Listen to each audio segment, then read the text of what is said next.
Ayun, mapagpalang araw po sa bawat isa. Nandito tayo ngayon sa Sinanglaw.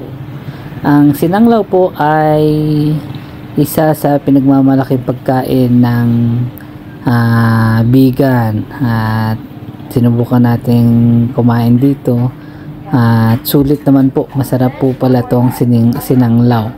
At ang sinanglaw po ay laman loob po ito ng baka. Yari tuloy. Luto po ito mula sa laman loob ng baka. At ito po yung loob ng kanilang tindahan sa Sinanglaw. Dito po kami kumain kasi sabi po nila ito daw po yung number 1 dito ayon po sa aming napagtanungan. At ito po yung loob. Yan, marami pong mesa, pipili ka lang. Weekdays po ito kaya medyo kukunti po kami, pero pag weekends po ay pila daw po rito at punong-puno lagi itong tindahan na to.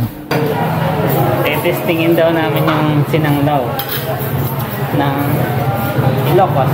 Ayan, at ito na nga po yung aming na order. Ayan, yung sinanglaw.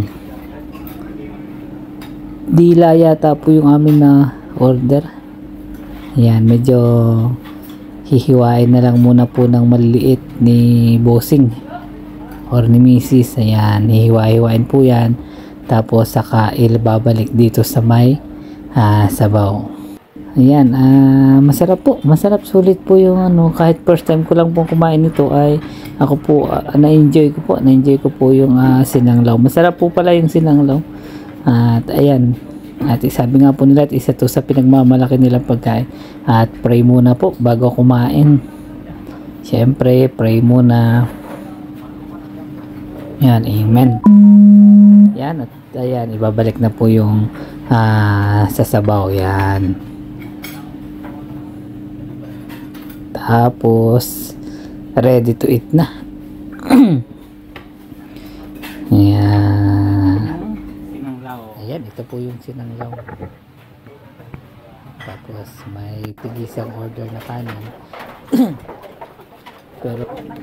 pero magdadagdag po kami ng kanin. At ayan, bumili pa ng mangga si Bossing. At maganda din po pala yung kombinasyon ng sinanglaw at saka ng mangga.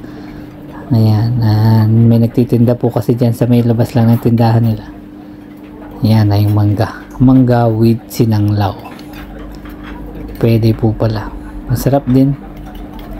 Ayan, at dito nga po pala ay kahit umulit-ulit ka ng sabaw, wag lang laman.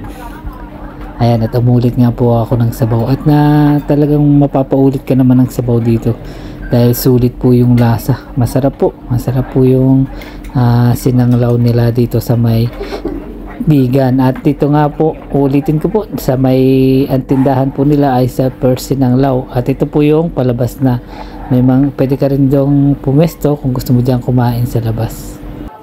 Yun lamang po, at marami pong salamat. Ingat po lagi at God bless po sa bawat isa.